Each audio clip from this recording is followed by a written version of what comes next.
Bonsoir, bonsoir, homme de Dieu. Bonsoir. Je suis là depuis Madrid. Je voulais poser certaines questions, à savoir, vous avez parlé du jardin d'Éden et de Noé. Oui. Parce que il y a aussi, j'ai suivi quelque part dans une prédication où quelqu'un disait que les animaux qui entraient dans l'âge de Noé n'étaient pas des animaux, c'était les hommes. Qu'à l'époque, Dieu, quand il parlait des animaux, il parlait des hommes. Il parlait la référence aux hommes. Je ne sais pas si c'est vrai. Bah, si c'était les hommes, pourquoi il y a donc la précision sur les fils de Noé? Exactement, parce que là, il était perdu. Justement. En fait, les gens disent n'importe quoi. En fait, si tu veux, c'était des animaux, mais le message derrière, parce que comme je l'ai expliqué avec Genèse, le Seigneur parle par la nature. Et donc, il prend les exemples de la nature. Par exemple, lorsqu'on parle des animaux, dans notre nature, l'animal représente un caractère. Mhm. Voilà donc pourquoi Dieu lui-même choisit deux animaux par lesquels il se représente, et même trois, ou même oui, et même trois. C'est-à-dire qu'il parle, parce que le quatrième animal, c'est toujours le même caractère avec le premier. Ça veut dire que quand il parle d'agneau, la question qu'on doit se poser comme question, l'agneau représente quoi? C'est quoi le caractère de cet animal? Lorsqu'il parle du lion, le lion représente quoi? C'est quoi le caractère du lion? Voilà pourquoi je dis le lion et l'aigle ont le même caractère. Voilà. Le lion est justement cet animal féroce, prédateur, ainsi de suite. Pareil pour l'aigle. L'aigle est un animal de proie. Mhm. Voilà donc pourquoi, quand on regarde les caractéristiques de l'agneau, nous voyons que l'agneau est un animal inoffensif en fait. L'agneau est un animal, on pourrait dire que tout le monde peut approcher tranquillement, innocent, on va dire. Voilà pourquoi l'Écriture dit muet devant celui qui le tond, il n'a point ouvert la bouche.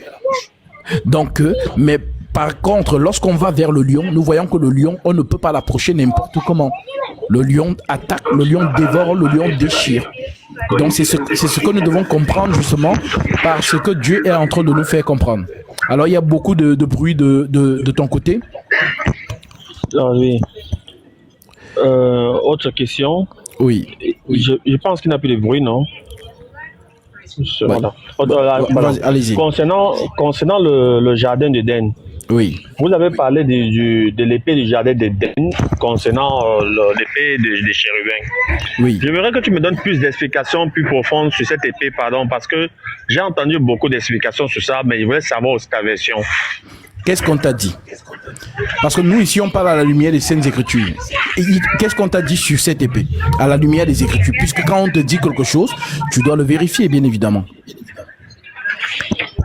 Exactement.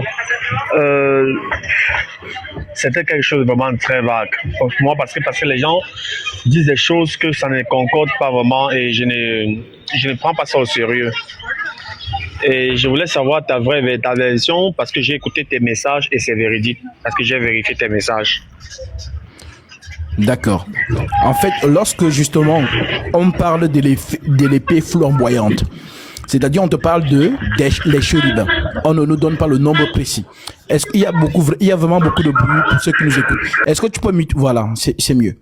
Alors comme je disais tantôt, le message que Dieu nous véhicule au travers les chérubins, puisqu'on nous dit les chérubins, on ne nous donne pas un nombre précis. Alors comment on sait qu'ils sont deux? Peut-être ils étaient quatre, ou trois, ou cinq, ou six. Alors, si on sait qu'ils sont deux, c'est parce que Dieu a révélé à Moïse de sculpter deux chérubins. Alors, les deux chérubins qui sont donc sculptés sont posés sur ce qu'on appelle le propitiatoire, qui était le couvercle de l'arche de l'alliance.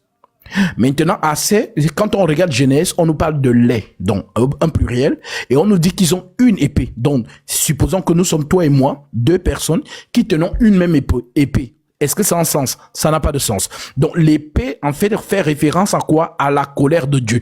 Dieu est en colère. L'Écriture parle de l'épée flamboyante pour empêcher à l'homme, justement, de venir oser passer le chemin. Maintenant, si nous prenons le livre de Jérémie,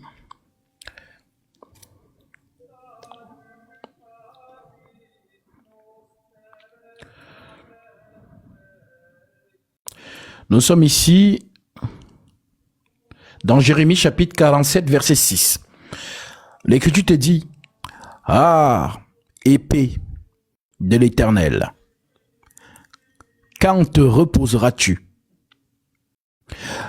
Rentre dans ton fourreau, arrête et sois tranquille. Donc quand l'Éternel dégaine l'épée, c'est la colère. Voilà donc pourquoi l'épée est dégainée. Pourquoi? Parce qu'il y a le péché. L'homme a péché et il est séparé de Dieu. Alors, cette épée donc est dégainée. Voilà donc pourquoi c'est cette épée aussi. Parce que lorsqu'il y a péché, selon la loi, il y a réparation. Et la seule manière de réparer un péché, c'est l'effusion de sang. L'apôtre Paul qui a compris ces choses avant moi te dit, dans Hébreux chapitre 9, verset 22, il dit ceci. Et presque tout d'après la loi est purifié avec du sang. Et sans effusion de sang, il n'y a point de pardon. Donc si Adam doit être pardonné, il faut forcément que le sang coule. Maintenant, le sang donc qui peut ouvrir le chemin fermé par les chérubins qui bloquent le passage, ce n'est que le sang de Dieu. Maintenant, il y a un problème. Dieu est esprit, Dieu n'est pas matériel. Dieu est esprit, comme Jésus l'a dit à la femme samaritaine. Dieu est esprit, il faut que ce qu'il adore, l'adore en esprit et en vérité. Alors, Dieu étant donc esprit, n'est pas justement matière. C'est la matière, donc c'est-à-dire ce qui est matière qui a du sang, à l'image d'un animal, à l'image d'un homme. Alors, Dieu donc, sachant qu'il n'a pas donc il n'est pas matière, qu'est-ce qu'il va donc faire? C'est dans la fameuse écriture d'Hébreux, chapitre 10, que je vais te lire. Au verset 1. En effet, la loi qui possède une ombre des biens à venir et non l'exacte représentation des choses ne peut jamais par les mêmes sacrifices qu'on offre perpétuellement chaque année amener les assistants à la perfection. Alors, Paul nous dit quelque chose de très intéressant que beaucoup de gens n'ont pas fait attention. Paul nous dit, la loi que nous lisons, la Genèse, Exode et tout ça, en effet, la loi qui possède une ombre des biens à venir et non l'exacte représentation des choses. Ça veut dire quand je lis la loi m'envoie un message caché, c'est ce qu'on appelle la pensée de Christ. 1 Corinthiens 2, verset 12. Donc, la loi, c'est-à-dire la loi va te parler d'un animal, de ceci, de cela, mais ce n'est pas la vraie représentation. C'est comme une silhouette. En d'autres termes, la réalité est cachée autre part. Donc, quand nous lisons la loi, faites attention de la manière dont on lit. Ne prenons pas au premier degré ce que nous lisons. Parce qu'il y a une ombre. L'ombre veut dire on ne voit pas bien.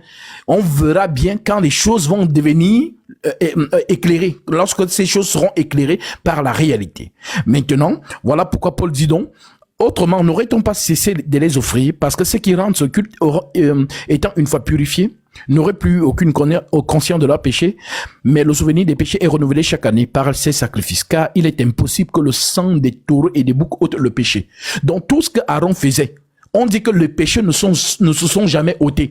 Tous les sacrifices qu'il faisait aux enfants d'Israël, l'apôtre Paul révèle que le sang des taureaux et des boucs n'ôte pas le péché. C'est pourquoi Christ, voilà donc la réalité des choses.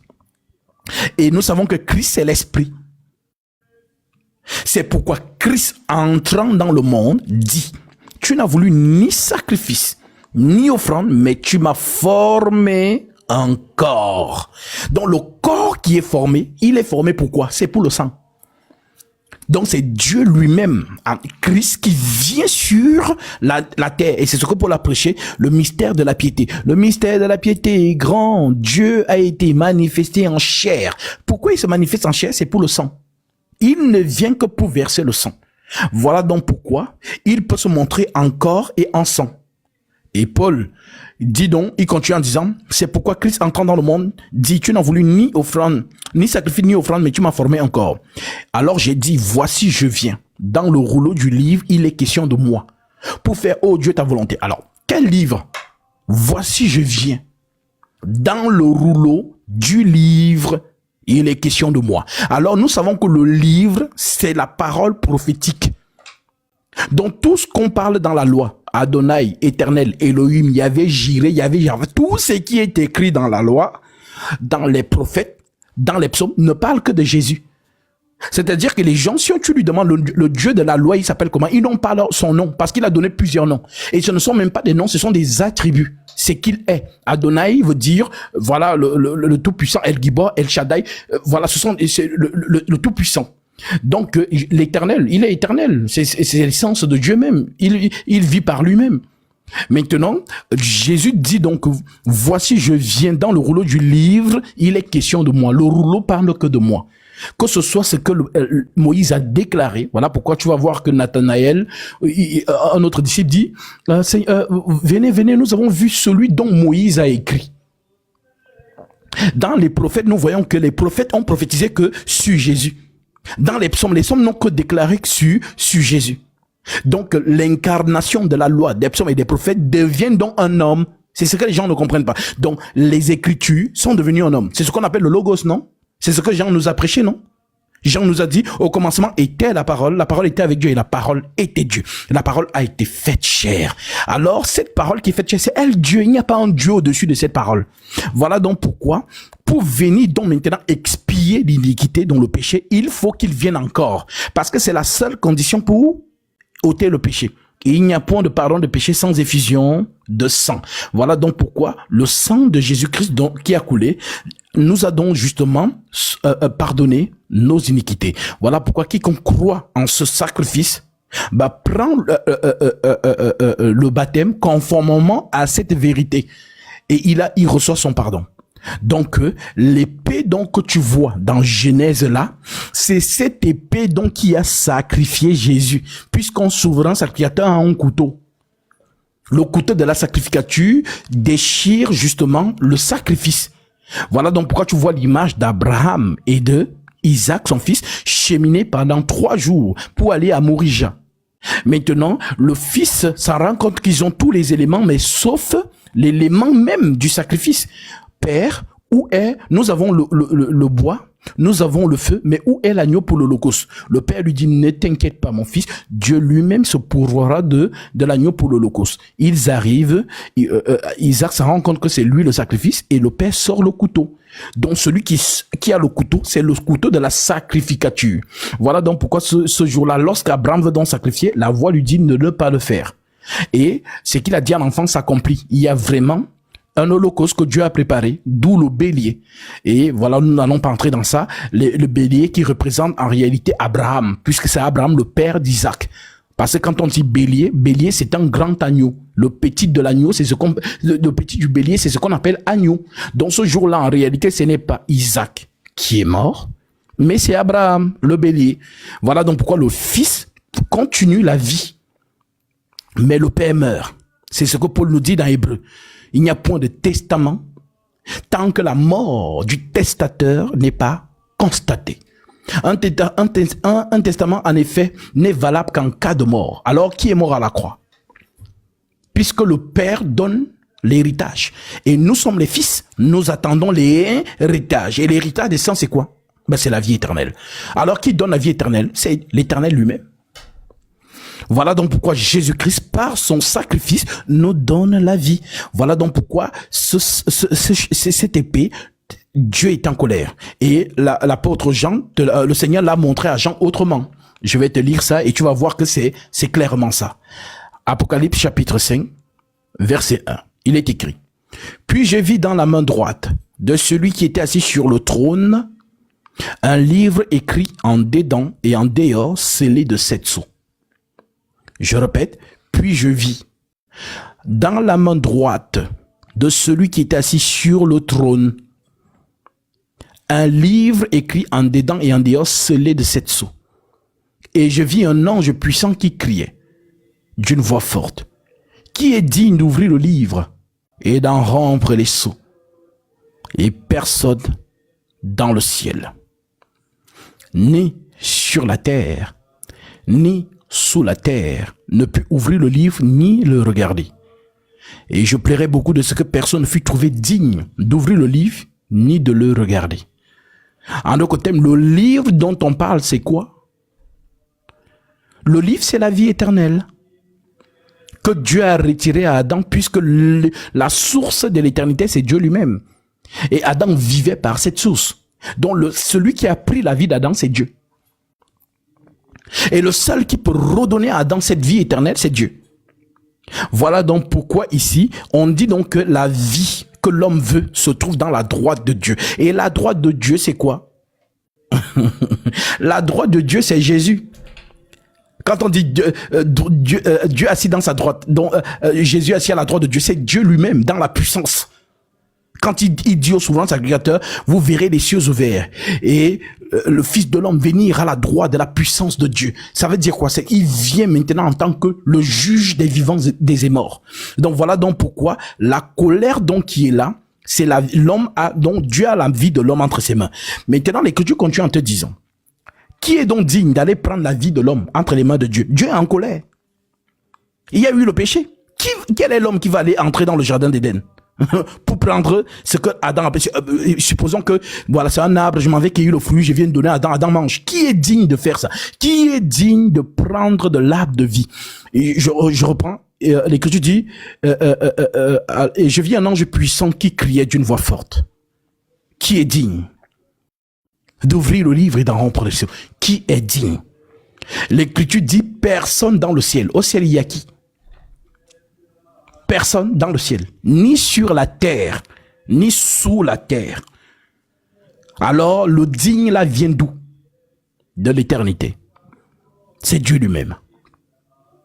Voilà donc comment Jean se met à pleurer parce qu'il n'y a plus d'espoir pour l'homme. Nous sommes finis à jamais. Je plairais beaucoup de ce que personne ne fut trouvé digne d'ouvrir le livre ni de le regarder. Et l'un des vieillards me dit, ne pleure point Jean. Voici le lion de la tribu de Juda. Le rejeton de David a vaincu pour ouvrir le livre et ses 7 sceaux. Donc, vaincre, c'est mourir. Car la mort de Jésus nous donne le salut. Jean chapitre 12, verset 22 en descendant. Si le grain de blé tombé en terre ne meurt, il reste seul. Mais s'il meurt, il porte beaucoup de fruits. Donc la mort de Jésus est nécessaire pour l'humanité. C'est donc ça que le souverain sacrificateur Caïphe en face de lui dit lorsqu'on le jugeait, mieux vaut qu'un homme meure que toute une nation périsse. Donc c'est donc lui, voilà pourquoi on a présenté avec Barabbas. Qui voulez-vous qu'on vous relâche? Jésus ou Barabbas? Le peuple a crié Barabbas, pourquoi?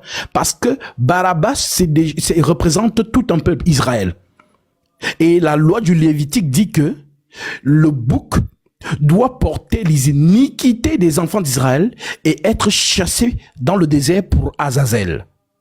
Donc le bouc qui part, c'est le bouc qui a pris tous les péchés d'Israël et qui est donc chassé dans le lieu des démons, puisque le lieu est aride, c'est le lieu des démons. Voilà donc pourquoi on chasse donc le Seigneur Jésus-Christ selon la loi du Lévitique, bien évidemment, parce que le chasser, c'est la croix. La croix, on dit maudit soit celui qui est pendu au bois. Donc celui qui est au bois, il a le péché de tous les hommes. Il est à la croix, donc c'est la malédiction. C'est la malédiction qui est là. Parce que le Jésus qui se trouve à la croix en ce moment, c'est le Jésus qui a emprisonné tout le péché. Voilà donc pourquoi l'Esprit Saint se retire de lui, parce que l'Esprit ne cohabite pas avec le péché. L'Esprit est trop saint. Alors une fois qu'il porte le péché, il se retire. Père, pourquoi m'as-tu abandonné? Non, le corps a été formé pour que le corps emprisonne la mort dans ce corps-là. Le seul corps qui pouvait neutraliser la mort, c'est le corps de Jésus, puisqu'il est le Seigneur de la vie. Voilà donc pourquoi il peut emprisonner le péché dans son corps et le détruire et revenir à la vie. Détruisez ce temple et en 3 jours, je le relèverai de ses ruines. Et c'est ce qu'il a fait. Voilà donc pourquoi dans Apocalypse, quand on continue au verset 6, et c'est un verset que j'ai beaucoup aimé, l'Écriture dit, et je vis au milieu du trône, et de 4 êtres vivants, et au milieu des vieillards, un agneau qui était là comme immolé. Pourtant, on t'a dit au verset 1 de ce même chapitre, que c'est Dieu lui-même qui est assis, quelqu'un qui est assis. Sauf qu'on ne parle, au verset 6, on ne parle plus de quelqu'un, on voit maintenant un agneau qui est au milieu. Il n'y a pas 2 trônes. Il n'y a qu'un seul. Maintenant, au milieu du trône, ce n'est plus le quelqu'un qu'on voit, mais on voit maintenant l'agneau. Et je vis au milieu du trône et des 4 êtres vivants et au milieu des vieillards, un agneau qui était là comme immolé, sacrifié. Il avait 7 cornes et 7 yeux, qui sont les 7 esprits de Dieu envoyés par toute la terre. dont les 7 esprits font référence aux 7 étoiles. Il n'y a pas 7 étoiles, il n'y en a qu'une seule. l'étoile par excellente. C'est donc lui Jésus, celui qu'on a vu au-dessus de l'enfant, que les mages ont vu. Où est le roi des Juifs qui vient de naître, car nous avons vu son étoile en Orient et nous sommes venus pour l'adorer. Ça, c'est encore autre chose. Mais ici, il faut que tu comprennes que les 7 yeux et les 7 esprits font référence en quoi? À la toute-puissance et l'omniscience et l'omnipotence de Jésus-Christ. Voilà donc pourquoi on dit, il vint et il prit le livre à la droite de celui qui était assis sur le trône. Est-ce qu'il y a 2 trônes? Mais il vient prendre le livre entre la main de qui? Puisque celui qui est sur le trône n'est plus là, c'est l'agneau. Donc nous voyons ici que le Tout-Puissant, dans sa colère, il est le seul à pouvoir descendre, faire la paix avec l'homme. Personne ne peut faire la médiation si ce n'est lui-même. Voilà donc pourquoi tant qu'il ne descend pas, Satan crie le péché. C'est ce qu'on nous dit dans Apocalypse 10. Apocalypse chapitre 12, verset 10. Lisons cela.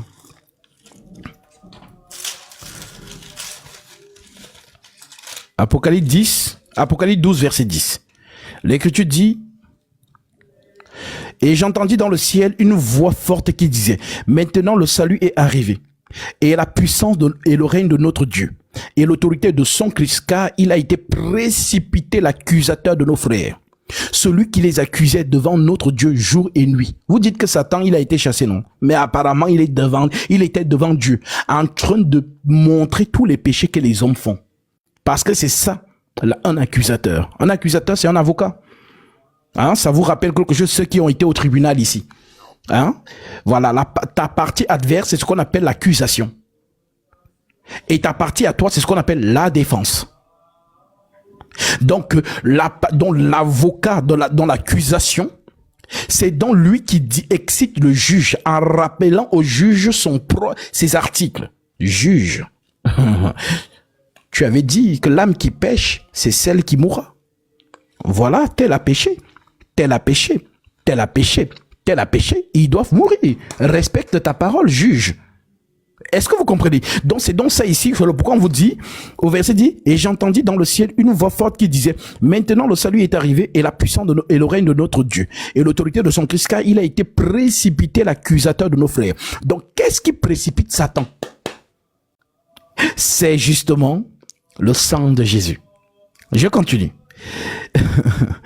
Et j'entendis dans le ciel une voix forte qui disait, « Maintenant le salut est arrivé, la puissance et le règne de notre Dieu et l'autorité de son Christ, car il a été précipité l'accusateur de nos frères. Celui qui les accusait devant notre Dieu jour et nuit. Ils l'ont vaincu à cause du sang de l'agneau. » À cause du sang, donc c'est le sang de Jésus. Net quand on l'a sacrifié là, c'est là où l'accusation s'arrête. Donc, net que le Christ est sacrifié, l'accusation cesse. Pourquoi? Parce que l'avocat à présent vient donc s'asseoir sur la droite. Et la droite, c'est ce qu'on appelle donc l'intersection. Quand on dit Jésus intercède pour nous, les gens ne comprennent pas que depuis que Jésus est mort, il est assis à la droite, c'est-à-dire c'est le juge. C'est lui qui dit à Satan, non, tel est justifié. C'est vrai, il a péché, mais je le justifie. Ainsi de suite, ainsi de suite. Alors Satan ne comprend pas que même Dieu, tu avais dit que l'âme qui pêche, c'est celle qui mourra, non? Est-ce que tu as changé d'avis? Bah oui, le sang a fait changer la vie à Dieu. Voilà donc pourquoi on parle de miséricorde, le pardon, la miséricorde. Christ est la miséricorde, c'est lui le pardon. Voilà donc pourquoi lui, il ne vient pas sur terre pour tuer les gens ou pour juger les gens. Prenons l'exemple. Un jour, ils étaient en marche. Ils partaient quelque part. Et il a demandé qu'on lui trouve un endroit pour dormir, pour se loger. Alors, les deux frères Jean sont partis dans un endroit. Ils ont dit que, excusez-nous, est-ce que vous pouvez nous donner une chambre là? Notre maître va dormir. On les a chassés. Alors, Jean était étonné que, mais attends, est-ce que les gens là se rendent compte que c'est Dieu qui nous a envoyés? Alors, étant donc énervés, ils disent à Jésus, Seigneur, est-ce que tu veux qu'on invoque le feu? Le Seigneur les a grondés. Le Seigneur leur a dit, vous ne savez pas par quel esprit vous êtes animés. Je ne suis pas venu sur terre pour tuer les gens, mais je suis venu sauver les gens. Et vous voulez les tuer? Donc pour montrer que le Seigneur venant sur terre, il vient pour sauver tous les pécheurs. Donc si les autres commencent parce que le Seigneur a révélé qu'ils avaient les choses en eux, puisque quand on parle du tonnerre, les os, les machins, le tonnerre c'est Jésus-Christ, c'est lui le tonnerre. Donc l'esprit de feu. Donc lorsqu'il Jean, il les a appelés Boanerges, fils du tonnerre. Donc fils de Dieu, c'est Dieu le tonnerre, c'est lui-même. Vous entendez parler du tonnerre dans le livre des psaumes, c'est Dieu lui-même le tonnerre. Donc quand il parle de Boanerges, fils du tonnerre, ça veut dire que ce sont des fils de Dieu. Ils ont la capacité d'invoquer le feu sur les gens. Mais maintenant, comme le Christ nous a donné cette force, cette puissance, nous devons donc avoir l'attitude du maître lui-même. Imagine-toi que Jésus, quand il a demandé la chambre et qu'on lui a refusé, lui en tant que Dieu, il pouvait dire, ok, le feu descend sur lui, il consume tout, mais il ne l'a pas fait. Alors nous, voilà pourquoi nous devons maîtriser nos émotions. Nous devons nous maîtriser. Même si tu es énervé, comment tu ne vas pas justement proclamer des choses parce que tu es un Dieu. Tu es le fils du tonnerre. Alors, le Seigneur veut donc que nous gardons cette attitude parce que lui-même, il a pu supporter, voilà, qu'on lui refuse une chambre à louer. Donc pour dire que, oui, le Christ, le Seigneur, est le juge. Et pour que Satan n'ait plus raison de réclamer voilà, les hommes, il faut donc qu'il y ait sacrifice. Alors Dieu lui-même descend et vient donc se sacrifier pour les hommes. Maintenant, lorsque Dieu remonte, s'assoit maintenant sur son trône, c'est ce qu'on appelle donc intercession. Et je termine par cette écriture de Romains, chapitre 8, je prends le verset 28. Je peux même prendre à partir du verset 26 pour la meilleure compréhension de ceux qui nous écoutent. L'apôtre Paul nous dit, lui qui a compris ces choses avant moi, il déclare ceci. De même aussi, l'Esprit nous aide dans notre faiblesse.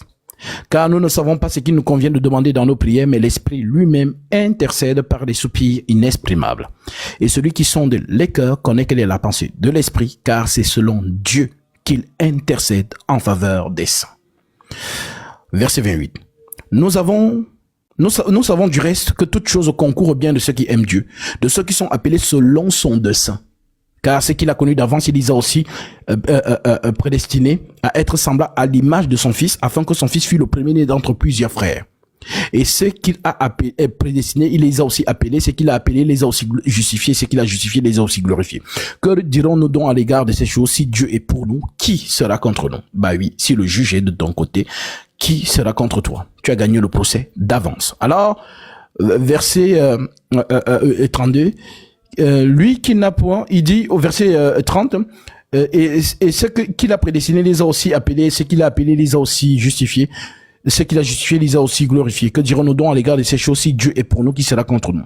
Lui qui n'a pas épargné son propre Fils, mais s'est livré pour nous tous, comment ne nous donnerait-il pas toutes choses avec lui? Qui accusera les élus de Dieu? C'est Dieu qui justifie. Qui les condamnera? Christ est mort, bien plus, il est ressuscité, il est à la droite de Dieu et il intercède pour nous. Donc, depuis que notre Seigneur est monté au ciel, quand il a dit à Marie, ne me touche pas, parce que les gens n'ont pas compris ce passage-là, Marie qui pleure son maître, ainsi de suite. Voilà, le maître apparaît comme un jardinier, elle ne le reconnaît pas et tout.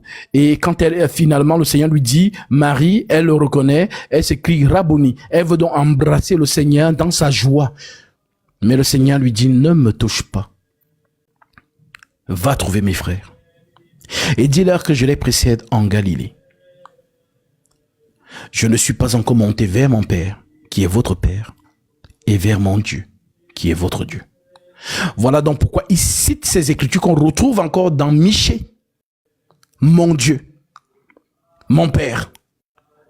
Donc, il cite l'écriture à Marie, et Marie ne doit pas le toucher. Pourquoi? Parce qu'il n'est pas encore dans le rôle de l'intercession.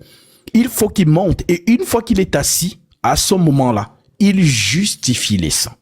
Alors, montrons ce cas de figure de manière factuelle, parce que la loi nous a tout montré, comme le roi Salomon l'a dit, il n'y a rien de nouveau sous le soleil. Ce qui a été, c'est ce qui est, et c'est ce qui sera. Zacharie, chapitre 3, verset 1, il est écrit. Il me fit voir Josué, Le souverain sacrificateur debout devant l'ange de l'Éternel, c'est lui-même, le Seigneur Jésus-Christ. Et Satan qui se tenait à sa droite pour l'accuser. Satan veut accuser Josué. Josué, c'est qui? Souverain sacrificateur. Alors, qu'est-ce qui se passe pour que Satan accuse le souverain sacrificateur du peuple d'Israël? Satan n'accuse pas pour rien. Si Satan t'accuse, c'est que tu as réellement péché. C'est ce qu'il a essayé de faire avec Job. Mais Dieu lui a dit, non, tu n'as pas trouvé. Trouve un motif, je vais le condamner. Et l'Écriture dit, pourquoi m'excites-tu sans motif? Tu viens me dire que Job, donne-moi le péché de Job et puis je vais te le livrer. Il a tout fait. Job n'a jamais régné Dieu. Job 1, Job 2. Allez lire cette histoire. Il a tout fait pour que Job règne Dieu, mais Job n'a pas régné, il est resté fidèle. Malgré que de riche, il est devenu pauvre, il a perdu ses enfants, ainsi de suite. Il est resté fidèle. Alors le Seigneur l'a restauré. Alors, ici, on voit dans cette scène, il me fit voir Josué, le souverain sacrificateur, debout devant l'ange de l'Éternel, et Satan qui se tenait à sa droite pour l'accuser. L'Éternel dit à Satan, que l'Éternel te reprime, Satan, que l'Éternel te reprime. Lui qui a choisi Jérusalem, n'est-ce pas là, un tisson arraché du feu? Or, Josué était couvert de vêtements sales. L'expression vêtements sales dans le langage prophétique veut dire que Josué était dans le péché. Vêtements sales. Voilà. Et il se tenait debout devant l'ange de l'Éternel. L'ange, prenant la parole, lui dit à ceux qui étaient autour de lui, ôtez-lui le vêtement sale, c'est le pardon. Ôtez-lui le vêtement sale. Et il dit à Josué, vois, je t'enlève ton iniquité. C'est ça le péché. Donc cet ange pardonne Josué, le souverain sacrificateur d'Israël. Devant Satan, il dit à Josué, je te pardonne. Et on dit donc, ôtez-lui le vêtement sale. Puis il dit à Josué, vois, je t'enlève ton iniquité et je te revêts d'habits de fête. Et l'habit de fête, nous savons tous que c'est lorsque le Seigneur justement nous donnera justement les vêtements de noces. Qu'il peut dire dans Apocalypse chapitre 3 verset 18, achète-moi de l'or éprouvé par le feu afin que tu deviennes riche et des vêtements blancs pour que tu sois vêtu afin que la honte de ta nudité ne paraisse point. En d'autres termes, la nudité fait aussi référence au péché. Donc, il est revêtu d'un vêtement de fête. Et je dis qu'on mette sur lui un turban pur, sur sa tête un turban pur, et il mire le turban sur sa tête, et il mire des vêtements. L'ange de l'Éternel était là. Alors, ici, il n'y a qu'une seule personne qui pardonne les péchés dans le ciel. Qui est cet ange? C'est Jésus-Christ. Car c'est aussi lui qui se fait appeler l'ange de l'Éternel dans toute la loi. Donc voilà mon frère, comment justement nous expliquons cette épée de la colère de Dieu qui justement est fâchée contre l'homme parce que l'homme a péché et son péché se répand sur toute la terre et de génération en génération. Donc il faut bien qu'un jour une personne s'occupe de ça. Romains 5, verset 12. C'est pourquoi comme par un seul homme le péché est entré dans le monde. Et par le péché la mort, et qu'ainsi la mort s'est étendue sur tous les hommes. Car jusqu'à la loi, le péché était dans le monde. Or, le péché n'est pas imputé quand il n'y a point de loi. Cependant, la mort a régné depuis Adam jusqu'à Moïse, même sur ceux qui n'avaient pas péché, par une transgression semblable à celle d'Adam, lequel est la figure de celui qui devait venir. Donc, Jésus-Christ était déjà prévu de venir. C'est pourquoi on utilise l'expression l'agneau de Dieu immolé dès avant la fondation du monde. Donc avant même que la terre n'existe, dans le projet de l'esprit, il y avait déjà l'immolation, tout simplement. Merci beaucoup mon docteur, si je peux t'appeler comme ça. Je suis vraiment très convaincu. Je suis vraiment très convaincu. Là, maintenant, il peut accepter mon baptême sans problème. Alléluia. Parce qu'il y avait beaucoup de questions. Là, tu as regroupé toutes les questions que j'avais en un seul mot. Franchement, alléluia. Merci beaucoup. Que Dieu te bénisse. Sois béni également. Amen. Je prends mon baptême au mois d'août. Ça marche. Je te reste disponible et puis on le fera. Merci beaucoup. Que Dieu vous bénisse. Amen également. Ok. Que le Seigneur soit glorifié.